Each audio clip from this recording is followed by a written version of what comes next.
वर्णिवेशरमणीयदर्शनं मन्दहासरुचिराननाम्बुजम्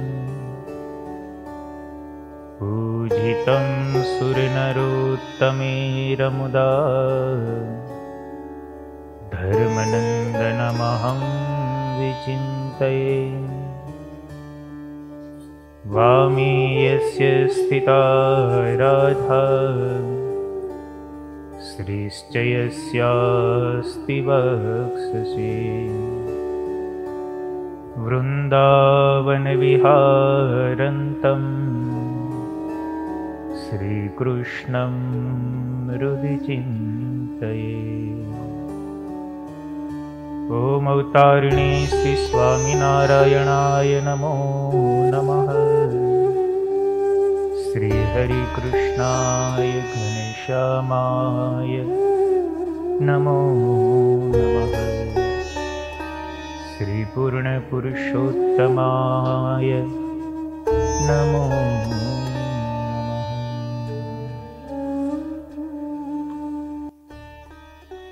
इष्टदेव भगवान श्री स्वामीनारायण परम पूज्य सद्गुरु महंत मोहन प्रसाद दास जी स्वामी, परम पूज्य सद्गुरु कृष्ण जीवन दास जी स्वामी, सर्वे वंदनीय वाला भक्तों ने भाव की जय स्वामीनारायण।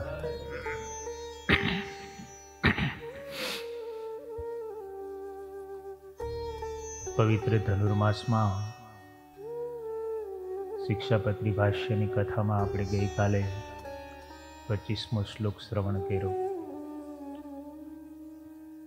શ્રીજી મહારાજે એમાં એવી આજ્ઞા કરી કે અમારા જે સત્સંગી હોય તેમણે જેમના વચનને સાંભળવે કરીને ભગવાનની ભક્તિ અને ધર્મ તે થકી પડી જવાય, તેના મુખ થકી ભગવાનની કથા વાર્તા પણ ન સાંભળવી। ત્યાર પછી મહારાજ 26મા શ્લોકમાં લખે છે,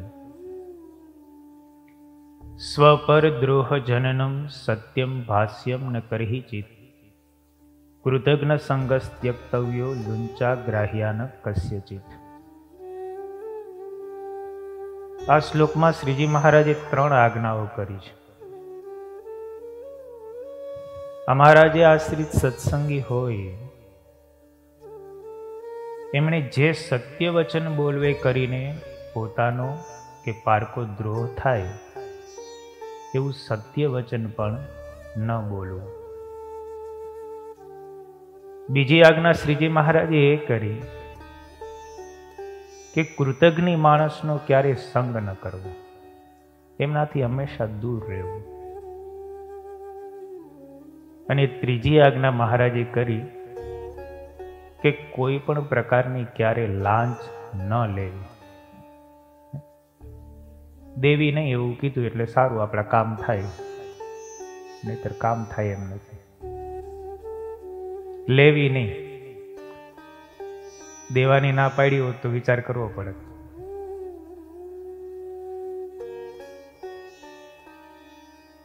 આ 3 આજ્ઞા શ્રીજી મહારાજ આ શ્લોકમાં કરે છે। સતાનંદ સ્વામી ભાષ્યની અંદર એવું લખે છે, વ્યાસજીએ દાન ધર્મમાં એવું કહેલું છે, પ્રાણ ત્રાણી અનૃતમ વાચ્યમાત્મનો વા પરસ્ય ચ ગુરુવર્થે સ્ત્રીસુ ચૈવ સ્યાદ વિવાહ કારણેસુ ચ। અમુક જગ્યાએ તમે ખોટું બોલો તો એમાં બાધ નથી, શાસ્ત્રકારોએ છૂટી આપી છે, કારણ કે ઋષિ મુનિઓએ જે શાસ્ત્રો બનાવ્યા છે અનુભવની વાતો લખેલી છે, અને ક્યારેક બોલવું જ પડે એમ હોય અને બોલ્યા વિના છૂટકો જ ન હોય એટલે શાસ્ત્રકારોએ છૂટી જ આપી દીધી કે ત્યાં બોલવું વાંધો નહીં। પોતાના અને પારકાના પ્રાણની રક્ષાને માટે ખોટું બોલવું પડે તો ત્યાં કોઈ દોષ નથી। સાચું બોલવાથી આપણા પ્રાણ જાય એમ હોય કે સાચું બોલવાથી બીજાના પ્રાણ જાય એમ હોય તો એવી જગ્યાએ સત્ય ન બોલવું, ત્યાં સત્ય બોલવામાં કોઈ પ્રકારનો દોષ નથી। બીજું કે છે ગુરુને માટે કદાચ ખોટું બોલવું પડે તો એમાં કોઈ બાદ નથી.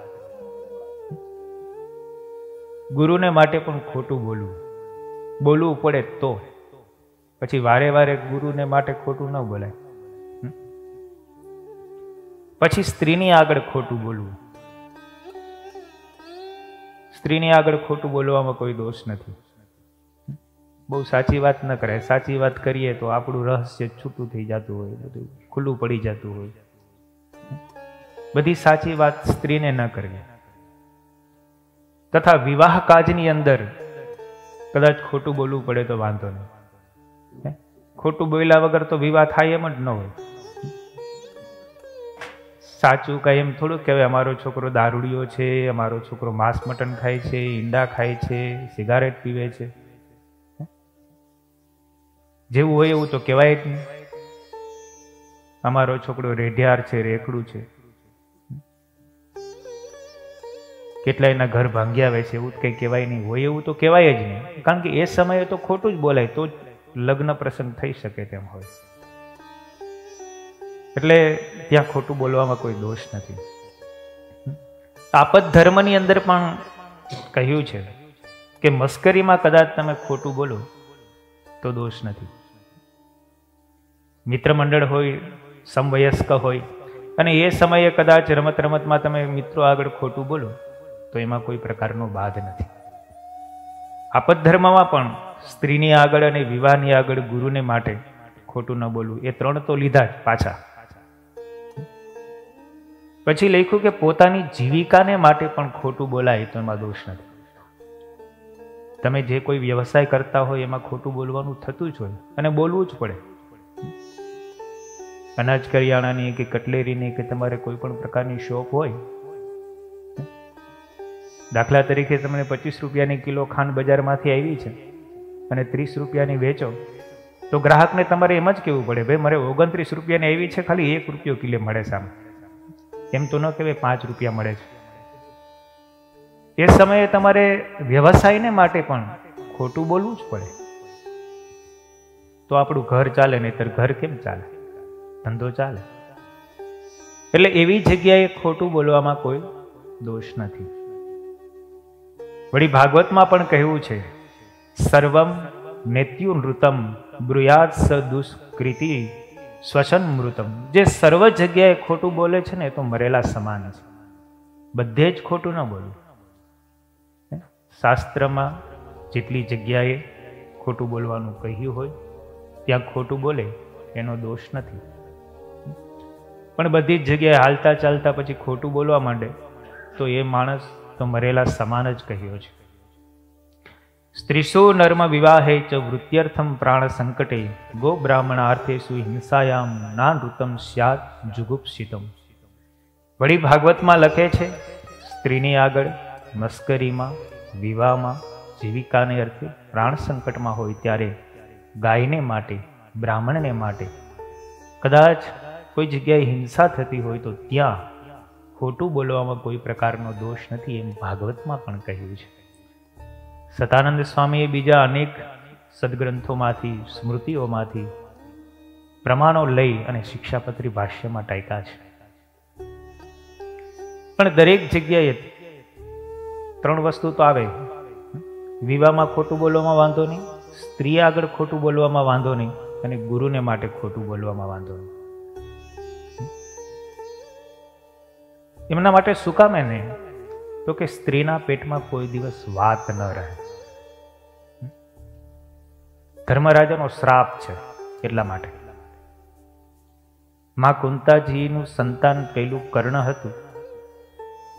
પ્રથમવાર જ્યારે કર્ણને જોયો બખ્તરસો તો ત્યારે માં કુંતા પામી ગયા હતા, મારો જ સંતાન છે.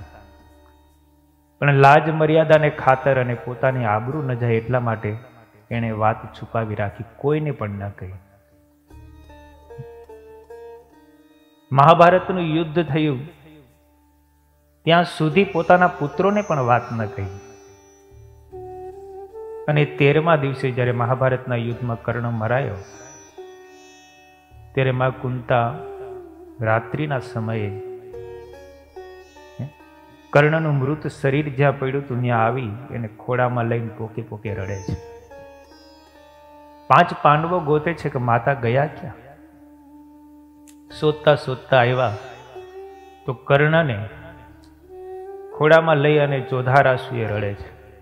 યુધિષ્ઠિર મહારાજ પૂછે છે કે તમે આપણા શત્રુના મસ્તકને ખોળામાં લઈને માં કેમ રડો છો? તો કે આ તમારો શત્રુ નથી, આ તમારો મોટો ભાઈ છે.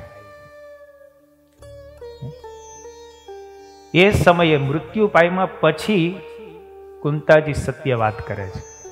ત્યારે યુધિષ્ઠિર મહારાજ કહે છે તમે જો પહેલા જ અમને કહી દીધું હોત કે કર્ણ તમારો મોટો ભાઈ છે તો આટલું બધું રણસંગ્રામ થાત નહીં.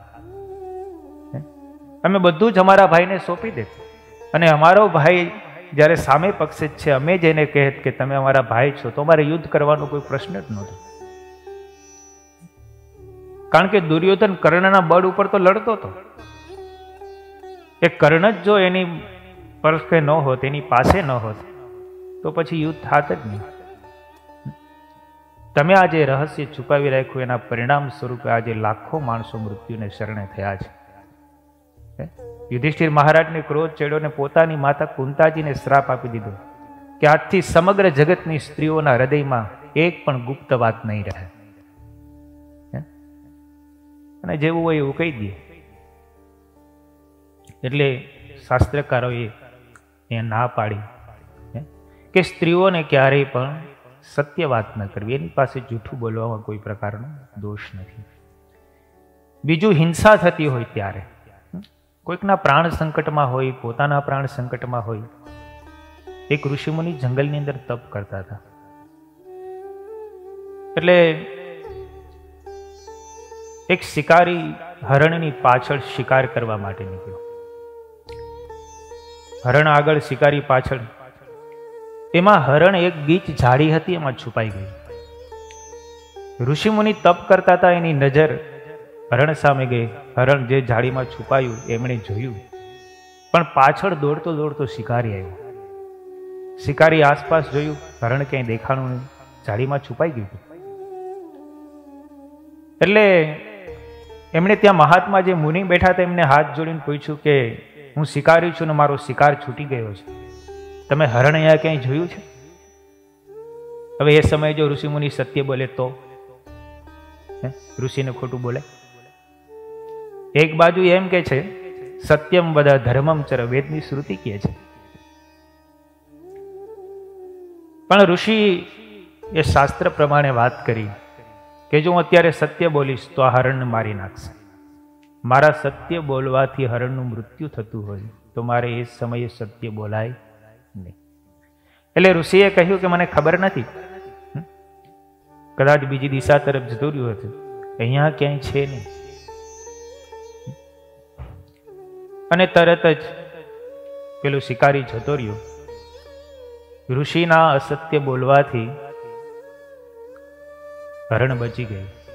તો એવી જગ્યાએ અસત્ય બોલવામાં કોઈ પ્રકારનો દોષ નથી. પેલા અકબર ને બિરબલ હતા ને, એ જમાનામાં એક ઋષિ મુનિની બહુ મોટી ખ્યાતિ કે ત્રિકાળદર્શી છે. લોકો એમની પાસે ટોળે ને ટોળા વળીને જતા, પૂછતા પોતાના ભવિષ્ય વિશે. ઋષિ એને જેવું હોય એવું કહી દેતા. અકબરને થયું કે મારે એની પોલ ખોલવી છે. હિન્દુના બધા ઋષિઓ અને મહાત્માઓ બધા જોયા જેવા છે, કારણ કે હિન્દુ પ્રત્યે કટ્ટરવાદી હતો થોડો. એટલે એને રાજ દરબારની અંદર બોલાવ્યો કે ખરેખર ત્રિકાળદર્શી હોય તો આપણે એની પરીક્ષા કરવી છે. આખી કચેરી ભરેલી હતી. ઋષિને બોલાવવામાં આવ્યું. અકબરે પોતાના હાથમાં એક નાનું એવું ચકલીનું બચ્ચું હાથમાં રાખ્યું અને પેલા મુનિને પૂછ્યું કે તમે ત્રિકાળદર્શી છો? તો કે હા, હું ભૂત ભવિષ્ય અને વર્તમાન કાળને જાણું છું. તો કે મારી મુઠ્ઠીમાં શું છે બોલો? એને તો ઋષિને ખોટા જ પાડવા હતા. એટલે ઋષિએ કહ્યું તમારી મુઠ્ઠીમાં ચકલીનું બચ્ચું છે. સાચું પડ્યું. અકબરને થયું કે ઋષિ ત્રિકાળદર્શી તો છે. અકબરે બીજો પ્રશ્ન પૂછ્યો, આ મુઠ્ઠીમાં પક્ષીનું બચ્ચું, ચકલીનું બચ્ચું જીવતું છે કે મરેલું છે?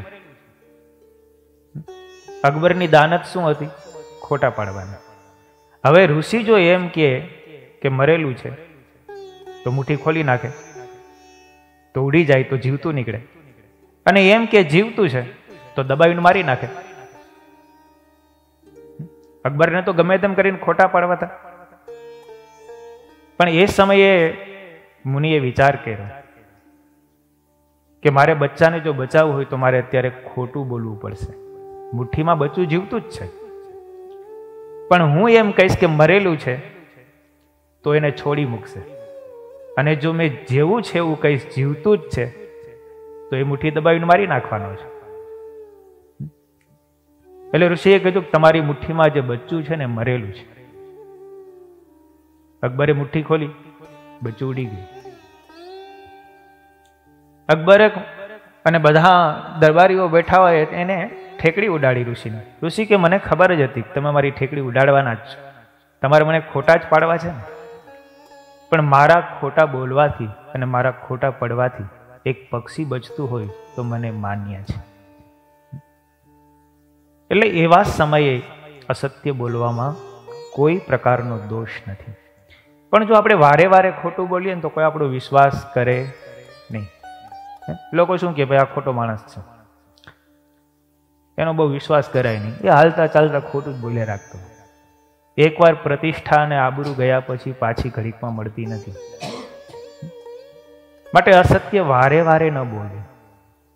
બોલો એક વાર્તા આવે ને, ભરવાડનો છોકરો હતો તે ઘેટા ચારવા ગયો. તે ઘેટા ચારવા ગયો, એમાં ઘેટા ચારતા ચારતા એકવાર એને બરાડો પાડ્યો. એ સિંહ એવો મારા ઘેટાને પકડી જાય છે, મારે છે, આવો આવો. તો આજુબાજુમાં ખેડૂતો બધા ખેતીનું કામ કરતા હતા ને, તે હથિયારોને લાકડીને લઈને પૂગી ગયા બચાવવા માટે. જ્યાં ઓલા ભરવાડના છોકરા પાસે આવ્યા ને ઘેટા ચરતા હતા ત્યાં સિંહ તો ક્યાં હતો નહીં. ભરવાડનો છોકરો દાંત કાઢવા માંડ્યો, અહીંયા કોઈ નથી, મેં તો મજાકથી ખાલી બોલ્યો હતો. 2-3 દિવસ પછી પાછો એવી રીતે બોલ્યો, એ સિંહ એવો બચાવો બચાવો, મારા ઘેટાને મારી નાખે છે. તા તો લોકો લાકડીઓ લઈને ફરી વાર દોડ્યા. 2-3 વાર આવી રીતે કર્યું ને લોકોને ખબર પડી ગઈ કે આ આપણી મજાક કરે છે અને આ ખોટું બોલે છે. 10-12 દિવસ પછી ખરેખર સિંહ આવ્યો અને ઘેટાની ઉપર ત્રાપ મારી. કેટલાય ઘેટાને મારી નાખ્યા, બહુ બરાડા પડ્યા, પણ કોઈ લોકો આવ્યું નહીં. એમ જે વારે વારે અસત્ય બોલે અને અસત્ય બહુ બોલવા જાય તો શું થાય એનું નક્કી રહે નહીં. માટે ક્યારેય પણ વારે વારે અસત્ય ન બોલવું, અને અસત્ય બોલવાથી આપણે જ ખોટા પડીએ છીએ. શાસ્ત્રોની અંદર પણ એવું લખાયેલું છે કે જે વારંવાર અસત્ય બોલે છે એની કીર્તિ જગતમાં ક્યાંય રહેતી નથી. માટે ક્યારેય પણ અસત્ય પુનઃ પુનઃ ન બોલવું, પણ ધર્મને અર્થે, ગુરુને અર્થે, સ્ત્રીને આગળ, વિવાહ કાજની અંદર જો અસત્ય બોલવામાં આવે તો એમાં કોઈ પ્રકારનો દોષ નથી. એક મુલ્લાજી હતા ને, મુલ્લાજી પછી શેઠને ત્યાં નોકરી શોધવા ગયા. અમુક વાત સમજવા જેવી હોય, નાના નાના દ્રષ્ટાંત છે, પણ જીવનની અંદર ઘણી વાતો, ઘણો ઉપદેશ, ઘણી શીખ આપણને આપી જતું હોય. એક મુલ્લાજી શેઠને ત્યાં ગયા. શેઠે એનું ઇન્ટરવ્યુ લીધું, પરીક્ષા લે ને કે ભાઈ મારે તમને રાખવા કે ન રાખવા. એટલે મુલ્લાજીને પૂછ્યું, તમે ધૂમ્રપાન કરો છો? મુલ્લાજી કે ના. શેઠ કે તમે દારૂ પીઓ છો? મુલ્લાજી કે ના. તમે વ્યભિચાર કરો છો? તો કે ના. જુગાર રમો છો? તો કે ના. શેઠે વિચાર કર્યો, આનામાં કોઈ પ્રકારની ખરાબ ટેવ નથી, કોઈ પ્રકારની કુટેવ નથી. એટલે શેઠે પૂછ્યું, તમારામાં કોઈ પ્રકારની કુટેવ નથી? મુલ્લાજી ધીરે રહીને કે મારામાં કોઈ પ્રકારની કુટેવ નથી, પણ એક નાની કુટેવ છે. શેઠ કે શું? તો કે વાતે વાતે ખોટું બોલવાની ટેવ છે. જેટલું બોલ્યા એ બધું જ સાચું પડી ગયું ને. એટલે આવું હોય. એટલે શાસ્ત્ર ક્યારો કહે છે કે અસત્ય ન બોલવું. ભાગવતજીની અંદર મહાભારતની અંદર એક બહુ સરસ પ્રસંગ આપણે બધા જાણીએ છીએ. યુધિષ્ઠિર મહારાજ શ્રી કૃષ્ણ ભગવાને એમને સમજાવ્યા અને શ્રી કૃષ્ણ ભગવાને કહ્યું છે કે અસત્ય બોલવાથી જો સત્યનો જય થતો હોય તો એ અસત્ય સત્ય છે. અસત્ય બોલવાથી સત્યનો જય થતો હોય તો અસત્ય એ સત્ય છે, અને સત્ય બોલવાથી જો અસત્યનો જય થતો હોય તો એ સત્ય છે તે અસત્ય છે.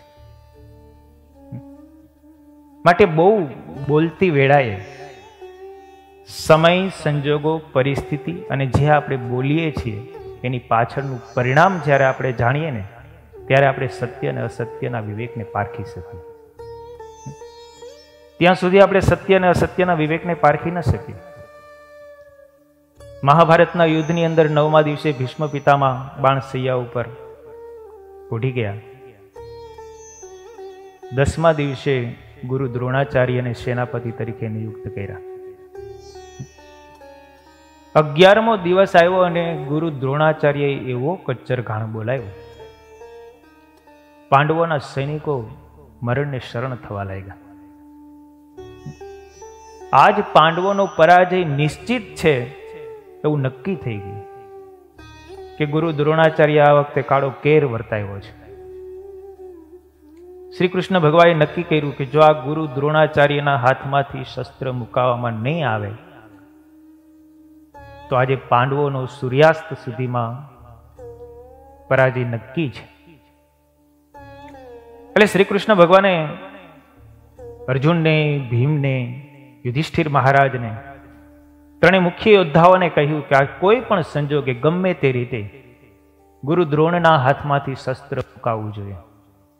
અને ગુરુ દ્રોણાચાર્યની એવી પ્રતિજ્ઞા છે કે જો એ પોતાના હાથમાંથી શસ્ત્ર મૂકી દે, અને શસ્ત્ર ત્યારે જ મૂકે કે પોતાનો પુત્ર અશ્વત્થામા મૃત્યુ પામ્યો છે એવા સમાચાર જો એને મળે ને તો એ અસ્ત્ર છોડી દેશે. આ રહસ્યને શ્રી કૃષ્ણ ભગવાન એક જ જાણે, કારણ કે એને એવું વરદાન હતું જ્યાં સુધી એના હાથમાં શસ્ત્ર હોય ને ત્યાં સુધી એને બ્રહ્મા પણ મારી ન શકે. તો 5 પાંડવોનું શું કર્યું? એટલે નક્કી કર્યું કે આને કપટથી આપણે શસ્ત્ર મુકાવવા પડશે. એટલે ભીમને ઈશારો કર્યો. એક હાથી આવતો હતો મદોન્મત, એનું નામ અશ્વત્થામા હતું. ભીમને સંકેત કરીને કહ્યું કે હાથીને મારી નાખ. ભીમ સમજી ગયો, એક જ ગદાના પ્રહારથી હાથીને મારી નાખ્યો. અને રણસંગ્રામની અંદર ભીમે કાળો કેર વર્તાયો કે અશ્વત્થામા મરાણો, અશ્વત્થામા મરાણો. અને બરાડા પાડતો પાડતો જ્યાં ગુરુ દ્રોણ યુદ્ધ કરી રહ્યા હતા ને ત્યાં ગયો અને ગુરુ દ્રોણની પાસે જઈને કહ્યું કે મેં તમારા પુત્ર અશ્વત્થામાને મારી નાખ્યો. હવે ભીમ આવું બોલ્યો, એક વાર તો ગુરુ દ્રોણ પણ ચમકી ગયા કે મારો પુત્ર મરાયો, અને એ પણ ભીમના હાથે. એ કોઈ રીતે શક્ય ન બને. પણ બીજી વાર થયું કે કદાચ હોય તો. પણ પછી મનમાં થયું કે ભીમ તો કોઈ દિવસ છઠ્ઠીમાં સાચું નથી બોલ્યો. હું એના કરતા યુધિષ્ઠિર મહારાજને પૂછું. યુધિષ્ઠિર ક્યારેય અસત્ય બોલતા નથી. એટલે યુધિષ્ઠિરને પૂછવા માટે થઈને ગુરુ દ્રોણાચાર્ય પોતાના સારથીને કહે છે કે મારો રથ યુધિષ્ઠિર પાસે લઈ જા. આ બાજુ શ્રી કૃષ્ણ ભગવાને યુધિષ્ઠિરને કહી દીધું. ભગવાન કહે છે કે તમારા સત્ય બોલવાથી અસત્યનો વિજય થાય એમ છે. અત્યારે જો તમે અસત્ય બોલશો તો જ સત્યનો અને ધર્મનો જય થશે. માટે અસત્ય બોલવામાં અત્યારે કોઈ પ્રકારનો દોષ નથી, કોઈ પ્રકારનું પાપ તમને લાગશે નહીં. માટે વિચારીને જવાબ આપજો. શાસ્ત્ર સંબંધી વાત કરી. શ્રી કૃષ્ણ ભગવાને એમ ન કીધું તમે ખોટું બોલજો. ભગવાને એમ કીધું કે તમારા સત્ય બોલવાથી અસત્યનો વિજય થશે ને તમારા અસત્ય બોલવાથી સત્યનો વિજય થશે. માટે અત્યારે અસત્ય બોલશો તો એમાં કોઈ પ્રકારનો દોષ લાગશે નહીં. ભગવાને કહ્યું છતાં પણ ગુરુ દ્રોણાચાર્યએ આવ્યા અને જ્યારે પૂછ્યું કે મારો પુત્ર અશ્વત્થામા મરાયો છે, યુધિષ્ઠિર મહારાજ એટલું બોલ્યા અશ્વત્થામા હતાહી પણ પાછળથી ધીમે રહીને એટલું બોલ્યા, નરોવા કુંજરોવા. ભગવાનના વચનમાં પણ વિશ્વાસ ન બેઠો. એને ભગવાનના વચનમાં વિશ્વાસ ન આવ્યો. જો ભગવાનના વચનને સ્વીકારી લીધા હોત અને ખાલી અશ્વત્થામા હતા એટલું બોલ્યા હોત ને તો વાંધો ન આવે. પણ અશ્વત્થામા હતા નરોવા કુંજરોવા એટલું બોલ્યા કે યુધિષ્ઠિર મહારાજના સત્યત્વને કારણે એમનો રથ પૃથ્વીથી એક વેત અધ્ધેર રહેતો હતો એ પૃથ્વી ઉપર આવી ગયો. સત્ય બોલવા ગયા પણ અસત્ય ઠરી ગયું. કારણ કે એને ધર્મને માટે અને સત્યને માટે સત્ય બોલવા ગયા પણ એ અસત્ય સાબિત થયું. એટલે એ સમયે વિવેક જોઈએ. અને બીજું, એને ભગવાનની આજ્ઞાના વચનનું પણ ઉલ્લંઘન કર્યું. બે અપરાધ લાગ્યા. પરિણામે એનું સત્યત્વ છે ને તે નષ્ટ થઈ ગયું. એટલે શ્રીજી મહારાજ અહીંયા શિક્ષાપત્રીમાં એવી આજ્ઞા કરે છે કે અમારા આશ્રિત જે સત્સંગી હોય એમણે ક્યારેય પણ પોતાના પ્રાણ જતા હોય કે બીજાના પ્રાણ જતા હોય ત્યારે સત્ય વચન પણ ન બોલવું. બીજી આજ્ઞા શ્રીજી મહારાજ કરે છે, કૃતજ્ઞ સંગસ ત્યક્તવ્યો. કૃતજ્ઞ માણસ હોય એવા પુરુષનો સંગ એમનો ત્યાગ કરી દેવો. કૃતજ્ઞ મનુષ્યનો ક્યારેય સંગ કરવો નહીં. કારણ કે એનો અનુભવ તો મહારાજને પોતાને થયેલો છે.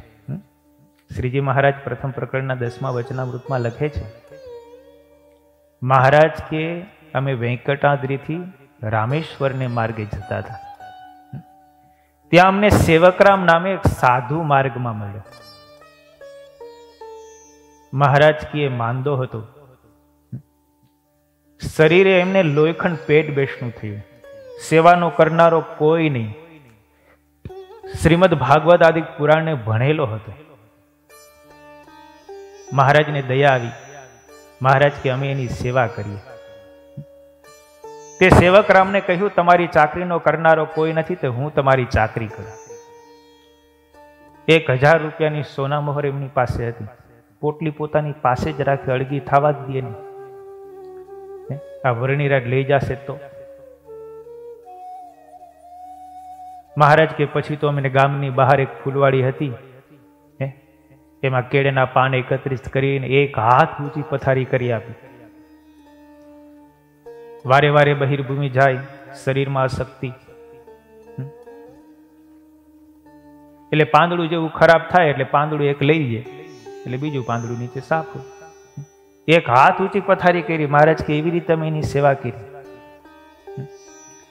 મહારાજ પગ ચંપી કરે, એમના ધોતિયા મળમૂત્ર વાળા હોય એ ધોયા આપે, અને એને ખાવા પીવા માટે પેલો એક સોના મોહર આપે. વર્ણિરાજે એક સોના મોહરમાંથી કાચું સીધું ગામમાંથી લઈ આવે, રસોઈ પકાવી અને શીરો કરીને જમાડે. 2 મહિને સાજો થયો. 2 મહિના સુધી સેવા ચાકરી કરી.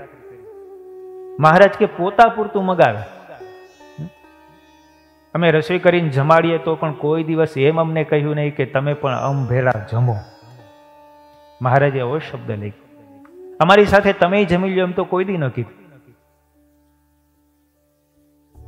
અને પછી મહારાજ કે અમે તો ગામમાં જઈને ભિક્ષા લઈ આવીએ, અને કોઈ દિવસ તો ભિક્ષા ન મળતી ત્યારે ઉપવાસ થતો, તો પણ અમે એ સાધુની 2 મહિના સુધી સેવા ચાકરી કરી સાજો કર્યો. પછી તો સેતુબંધ રામેશ્વરને માર્ગે ચાલ્યા. મહારાજ કે તેનો 1 મણનો ભાર હતો તે અમારી પાસે ઉપડાવે, અને પોતે તો અમથો માળા લઈને ચાલે.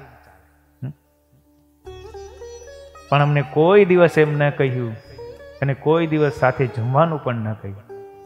પછી મહારાજ કે અમે એને કૃતજ્ઞ જાણીને એના સંગનો ત્યાગ કરી દીધો.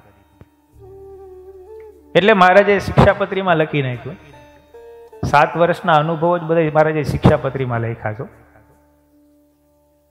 જ્યાં જ્યાં જેવા જેવા અનુભવો થયા ને એ બધી જ વાતો મહારાજે શિક્ષાપત્રીમાં લખી છે. મહારાજ કે કૈરા કૃત્યને જે ન જાણે તેને કૃતજ્ઞ જાણો. જેણે આપણી ઉપર ઉપકાર કર્યો હોય અને એને એની ઉપર આપણે અપકાર કરીએ એને પણ કૃતજ્ઞ જાણો. માટે એવાના સંગનો ક્યારેય પણ સંગ ન કરવો. સતાનંદ સ્વામી લખે છે, બ્રહ્મંતે ચ સુરાપેચ સ્તેને ચ ગુરુ તલ્પદે મુનિભેરી નિષ્કૃતમ પ્રોક્તા કૃતજ્ઞે નાસ્તિ નિષ્કૃતિ.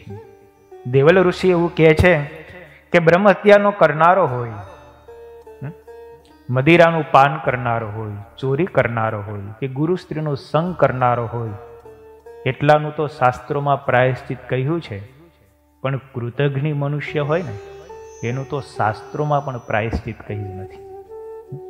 માટે એમના સંગનો તો સર્વ ત્યાગ કરી દેવો, એમનો સંગ ક્યારેય પણ ન કરવો. એક બ્રાહ્મણ હતો. બ્રાહ્મણ તે તીર્થયાત્રા કરવા માટે નીકળ્યો. જંગલની અંદર ચાલતો તો ખૂબ તરસ લાગી. થોડે દૂર એક કૂવો જોવામાં આવ્યો. એ કૂવા પાસે ગયો તો કૂવામાં પાણી નહોતું, પણ એ કૂવાની અંદર એક સિંહ, એક સર્પ, એક વાંદરો અને એક માણસને જોયા. સંજોગો વસાત પાણી પીવાને બાને ગયા હશે ને પડી ગયા હશે. એટલે આ માણસે, બ્રાહ્મણે જે તીર્થયાત્રા કરવા માટે નીકળ્યો તો એને કૂવાની અંદર આ 4 જણાને જોયા. એટલે કૂવામાંથી સિંહે કહ્યું કે તમે મને બચાવો, મને આ કૂવામાંથી બહાર કાઢો. બહુ કરગરો પ્રાર્થના કરી. એટલે બ્રાહ્મણે મહા મહેનત કરીને સિંહને કૂવામાંથી બહાર કાઢ્યો. જેવો સિંહને કૂવામાંથી બહાર કાઢ્યો એટલે સિંહે કહ્યું કે તમે મારી ઉપર ખૂબ મોટો ઉપકાર કર્યો છે. અહીંથી થોડે દૂર મારી ગુફા છે, હું એ ગુફામાં રહું છું. તમને જ્યારે પણ જરૂર પડે ને ત્યારે મારી પાસે આવજો, હું તમને મદદ કરીશ. પણ જતા જતા હું તમને એટલું કહું છું કે કૂવાની અંદર સર્પ છે, વાંદરો છે, તમને દયા આવે તો એને કાઢજો, પણ કૂવામાં જે માણસ છે ને એને તમે કાઢતા નહીં. આટલું કઈ સિંહ જતો રહ્યો. પેલા બ્રાહ્મણે કૂવામાં દ્રષ્ટિ કરી. વાંદરાએ પ્રાર્થના કરી, વાંદરો કે તમે મને બહાર કાઢો. બ્રાહ્મણે વાંદરાને બહાર કાઢ્યો. વાંદરો કે છે અહીંથી થોડે દૂર એક વૃક્ષ છે, એ વૃક્ષ ઉપર મારો નિવાસ છે, ત્યાં હું રહું છું. તમને જ્યારે પણ જરૂર પડે ને ત્યારે તમે આવજો, હું તમને મદદ કરીશ. પણ જતા જતા એ પણ એટલું કહેતો ગયો કે સર્પને કાઢજો પણ માણસને કાઢતા નહીં. વાંદરો જતો રહ્યો. સર્પે પ્રાર્થના કરી, સર્પને કાઢ્યો. સર્પે પણ એ જ કહ્યું કે અહીંથી થોડે દૂર મારો એક રાફડો છે, એ રાફડામાં હું રહું છું, તમને જ્યારે જરૂર પડે ત્યારે મને બોલાવજો, હું તમને એક મંત્ર શીખડાવું છું. એ મંત્ર તમે બોલશો ને એટલે હું ગમે ત્યાં આવીશ ને તમારી પાસે આવી જઈશ. સર્પે એને એક મંત્ર આપ્યો. પણ જતા જતા એટલું કહ્યું, ઓલા માણસને તમે મહેરબાની કરીને કાઢતા નહીં હો. આ 3 જણા જતા રહ્યા. કૂવામાં દ્રષ્ટિ કરીને એટલે કૂવામાં રહેલો માણસ કે એ બ્રાહ્મણ તું તો મૂરખ છો, મૂરખ. એ પશુઓ તને કઈ કામમાં આવવાના છે? માણસને માણસ કામમાં આવે, માણસને પશુની શું જરૂર પડવાની છે? તું તો સાવ ભોળો છો. એ લોકો બધાએ તને પ્રાર્થના કરીને છેતરીને જતા રહ્યા. સાચો ઉપયોગી તો હું તને બનીશ. માટે તું મને કાઢ, જો હું તને કેટલો ઉપયોગી થાઉં છું. ઓલા માણસ કરગરો પ્રાર્થના કરી. બ્રાહ્મણને દયા આવી ગઈ. ઓલા 3એ ના પાડી હતી, પણ બ્રાહ્મણ કરગરો ને એવી વાત કરી એટલે એના વિશ્વાસમાં આવી ગયો. બ્રાહ્મણે મહા મહેનત કરીને એને બહાર કાઢ્યો. માણસે કીધું કે અહીંથી થોડે દૂર એક મારું ગામ છે, ત્યાં હું રહું છું, આ મારું નામ છે. પોતાનું નામ અને ગામ બતાવી અને માણસ જતો રહ્યો. બ્રાહ્મણ તો તીર્થયાત્રા કરવા માટે નીકળી ગયો. તીર્થયાત્રા કરીને 2 મહિના પછી પાછો ફર્યો. એ જ જંગલમાં એને બહુ ભૂખ લાગી. યાદ આવ્યું કે વાંદરાએ મને કહ્યું તું કંઈ કામકાજ હોય તો કહેજો, તો લાવને હું એમની પાસે જાઉં. જે વૃક્ષની નિશાની બતાવી હતી ત્યાં પેલો બ્રાહ્મણ ગયો. બ્રાહ્મણે જઈને વાંદરાને કહ્યું, વાંદરા મને ભૂખ બહુ લાગી છે, એટલે વાંદરાએ સરસ મજાના વૃક્ષો ઉપર જે ફળો હતા એ જંગલમાંથી ફળો તોડી તોડી અને પેલા બ્રાહ્મણને આપ્યા. બ્રાહ્મણ જમીન તૃપ્ત થયો, વાંદરાનો ઉપકાર માન્યો.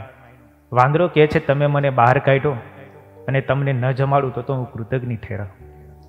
મારી ફરજ છે અને હજી તમારે કંઈ જોતું હોય તો કહેજો. બ્રાહ્મણ પ્રસન્ન થયો. બ્રાહ્મણને મનમાં થયું કે સિંહે પણ મને મદદ કરવા માટેનું કહ્યું હતું, તો ચાલને હું સિંહ પાસે જાઉં. થોડે દૂર ગુફા હતી સિંહની. સિંહ પાસે ગયો. એ સિંહ પાસે જાય છે એની પેલા ઘટના એવી ઘટેલી કે બાજુના દેશના રાજાનો રાજકુમાર ત્યાંથી પસાર થયેલો. એ રાજકુમારને સિંહે મારી નાખેલો. અને એ રાજકુમારના જે ઘરેણા હતા ને, સરસ મજાનો સોનાનો હાર હતો, એ હાર સિંહે પોતાની પાસે રાખેલો. પેલો બ્રાહ્મણ ગયો એટલે બ્રાહ્મણે જઈને સિંહને કહ્યું કે મેં તને કૂવામાંથી બહાર કાઢ્યો તે હું બ્રાહ્મણ છું. સિંહ કહે છે, હું તમને ઓળખું છું, તમે મને બહાર કાઢ્યો, મારી ઉપર બહુ મોટો ઉપકાર કર્યો, તમે મારે આંગણે પધાર્યા, હું તમારું સ્વાગત કરું છું અને આ સરસ મજાનો સોનાનો હાર છે હું તમને ભેટ આપું છું. સિંહે પેલા બ્રાહ્મણને સોનાનો હાર ભેટ આપ્યો. બ્રાહ્મણ પ્રસન્ન થયો. બ્રાહ્મણ કહે છે કે તે ખરેખર મેં તારી ઉપર જે ઉપકાર કર્યો એનો તે બદલો મને આપી દીધો. પછી એને યાદ આવ્યું બ્રાહ્મણને કે આ સોનાનો હાર તો મારી પાસે આવ્યો, આને લઈને હું શું કરું? એના કરતા આને હું વટાવી નાખું, એના રૂપિયા આવે તો એમાંથી સીધું સામાન બધું લેવા થશે. એટલે પેલા માણસની યાદ આવી. એ ગામમાં ગયો, માણસને મળ્યો અને માણસને કીધું કે આ હું સોનાનો હાર મારી પાસે છે, મારે એને વેચવો છે અને જે પણ કઈ પૈસા આવે તે મને લઈ આવી આપો. પેલા માણસે હાર જોયો, એને થયું કે આ હાર તો આપણા રાજાના કુંવરનો છે. ખરેખર આ બ્રાહ્મણે રાજાના કુંવરને મારીને એનો હાર લઈ લીધો લાગે છે. મનમાં વિચાર કર્યો કે હું રાજા પાસે જાઉં અને હાર એને બતાવું અને આ બ્રાહ્મણને રાજા પાસે લઈ જાઉં એટલે રાજાને દંડ કરે અને મને પારિતોષિક મળે. આવો વિચાર કરીને પેલો માણસ કહે છે, તમે અહીંયા મારે ઘરે રહ્યો, હું હમણાં જ આવું છું. એમ કે રાજા પાસે ગયો. રાજાને કહ્યું કે આ તમારા રાજકુમારનો હાર છે અને તમારા રાજકુમારને જેને મારી નાખ્યો છે ને એ માણસ મારા ઘરે છે. રાજાએ સૈનિકોને મોકલ્યા અને એ બ્રાહ્મણને ઉપાડીને જેલમાં નાખી દીધો અને જાહેર કરી દીધું તને 2 દિવસ પછી ફાંસીએ ચડાવવામાં આવશે. આ માણસ રાજા તો પેલો બ્રાહ્મણ તો મૂંઝાણો, કા શું કહેવાય, જે માણસને મેં બહાર કાઢ્યો ને એ જ માણસે મને દગો કર્યો મારી સાથે. પણ એ જેલની અંદર હતો ને ત્યાં એને વિચાર આવ્યો, મને સર્પે મદદ કરવાનું કહ્યું હતું અને એને મને મંત્ર આપેલો છે, એ સર્પને હું યાદ કરું. એટલે એને સર્પને યાદ કર્યો, મંત્ર બોલ્યો, સર્પ તરત હાજર થયો, બનેલી હકીકતની વાત કરી કે હું આ રીતે ફસાણો છું. સર્પે કહ્યું તમે જરાય ચિંતા ન કરો, હું હમણાં જ જઈને રાણીવાસમાં રાણીને ડંખ મારું છું એટલે રાણીને ઝેર ચડશે. એ મારું ડંખ મારેલું ઝેર કોઈથી નહીં ઉતરી શકે, ગમે એવા વેદ્યો આવશે તો પણ નહીં ઉતરી શકે. પછી તમે કહેજો કે મારી પાસે એવો મંત્ર છે કે મંત્રથી હું રાણીને ચડેલું ઝેર ઉતારી શકીશ, એટલે તમને જેલમાંથી ત્યાં લઈ જશે. તમે પાછું મને મંત્ર બોલાવીને યાદ કરજો, મેં જે ડંખ માર્યો ત્યાં જ હું જઈ અને લોહી મારું ઝેર પાછું બધું ખેંચી લઈશ. સર્પે બ્રાહ્મણને આ પ્રમાણે કહી રાણીવાસમાં ગયો, રાણીને ડંખ માર્યો, રાણીને ઝેર ચડ્યું. ઘણા બધા વૈદ્યોને બોલાવ્યા, કોઈથી કંઈ થયું નહીં. ત્યારે આ બ્રાહ્મણે જેલમાંથી કીધું કે મને ઝેર ઉતારતા આવડે છે. બ્રાહ્મણને રાણી પાસે લઈ આવવામાં આવ્યા, મજબૂરી હતી, શું કરે. મંત્રનું આહવાન કર્યું, સર્પ આવ્યો અને રાણીનું ઝેર બધું ખેંચી લીધું. રાણી એકદમ પ્રસન્ન થઈ ગઈ પેલા બ્રાહ્મણ ઉપર.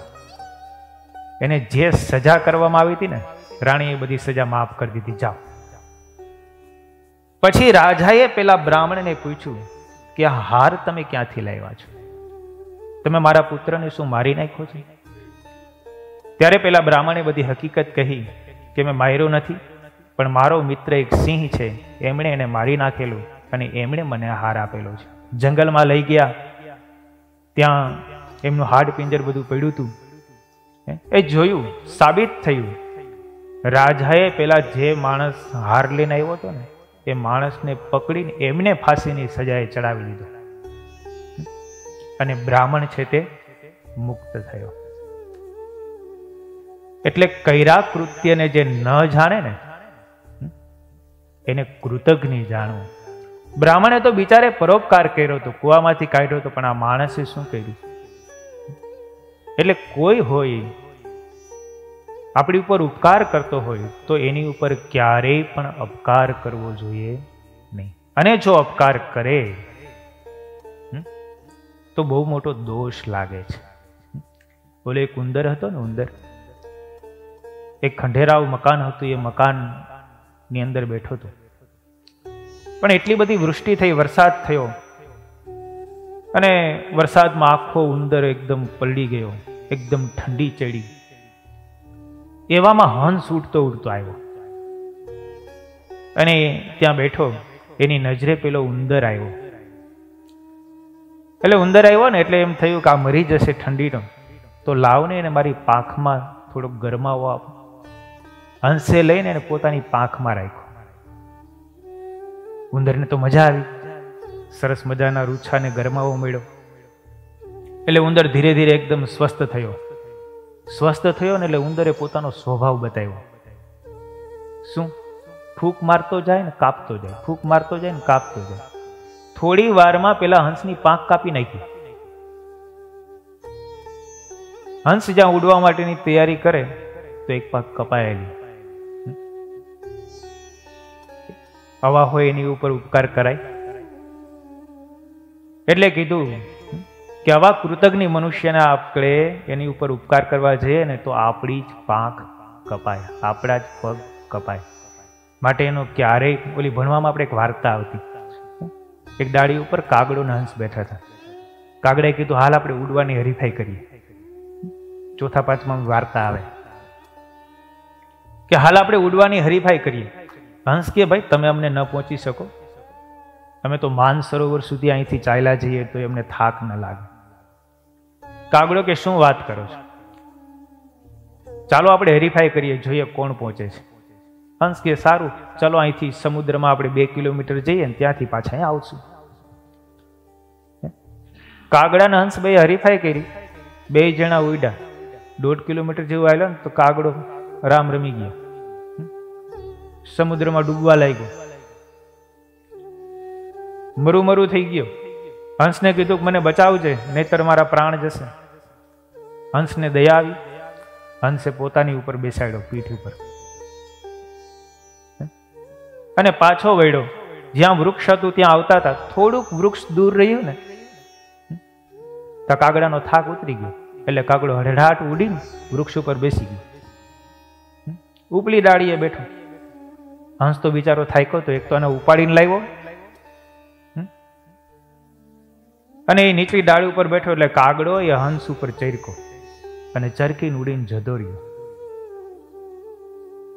જેને બચાવ્યો એની ઉપર જ ચરકે, જે ઉપકાર કરે એની ઉપર જ માછલા ધુવે ને એવા માણસથી હંમેશા છેટા રહે. એટલે અહીંયા કહે છે કે કૃતજ્ઞ માણસનો ક્યારેય પણ સંગ ન કરવો. અને ત્રીજી આજ્ઞા મહારાજે કરી કે કોઈની પણ ક્યારેય લાંચ ન લેવી. લુંચા ગ્રાહ્યા ન કસ્યચિત. લાંચ લે તો બહુ મોટો દોષ લાગે છે. લાંચ કોને કહેવાય? તો કે કોઈને ખબર ના પડે એ રીતે સ્વીકાર કરવો એ લાંચ છે. એ કઈ જાહેરમાં તો અપાય નહીં, ટેબલ નીચેથી અપાય. ટેબલ ઉપર અપાય એટલું બધું લીગલી, ટેબલ નીચેથી અપાય બધું લાંચ, અનલીગલી. એટલે લાંચ છે તે ક્યારેય પણ ન લેવી. એક શેઠ હતા ને, શેઠ પછી એની ઉપર ઇન્કમ ટેક્સની રેડ પડી. એટલે શેઠના બધા ચોપડા તપાસતા હતા.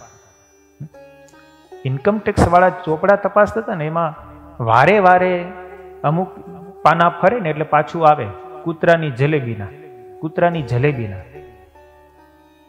એટલે ઓલા ઇન્કમ ટેક્સ વાળા ક્યાં કૂતરાની જલેબીના એ શું છે? એટલે ઓલા શેઠ કે તમારા જેવા આવે ને એને 5-25,000 દેવા પડે ને, એ અમારે ઉધારવા ક્યાં? એટલે પછી 5-25,000 રકમ લખીને કૂતરાની જલેબી નામ લખી નાખીએ. ઇન્કમ ટેક્સ વાળા કે આ બરાબર છે, આ ચાલશે, ચાલો જવા દો. એટલે ક્યારેક આવું કરવું પડે, શું થાય?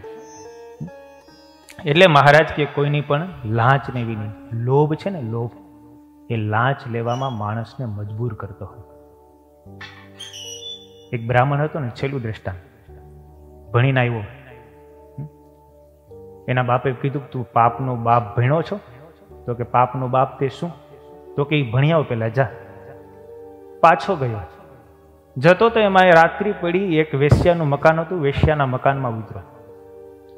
બ્રાહ્મણ હતો એટલે વેશ્યાએ કીધું તમે અમારા હાથનું ભોજન જમશો? તો કે હું બ્રાહ્મણ છું, તમારા હાથનું જમું નહીં. તો કે હું તમને કાચું સીધું આપું. તમે બ્રાહ્મણ મારે આંગણે આવ્યા, તો કે મારે તારા ઘરનું કાંઈ ન ખપે. તો કે એમ તે કાંઈ ચાલે? પેલી વેશ્યા કે થોડુંક તો લેવું જોઈએ ને. બ્રાહ્મણ કે પાણી પણ નહીં ને પછી ક્યાં વાત રહી? બ્રાહ્મણ ખૂણામાં પડ્યો રહ્યો. વેશ્યા થોડીક વાર પછી આવીને કે હું તમને 100 રૂપિયા દક્ષિણા આપું જો તમે મારા ઘરનું થોડુંક લ્યો તો. હવે 100 રૂપિયાની વાત થઈ એટલે તું અહીંયા ક્યાં કોઈ જુએ છે? આપણે ઘરે જઈને એક ઉપવાસ કરી નાખશું, પણ 100 રૂપિયા મળતા હોય તો મુકાય થોડા?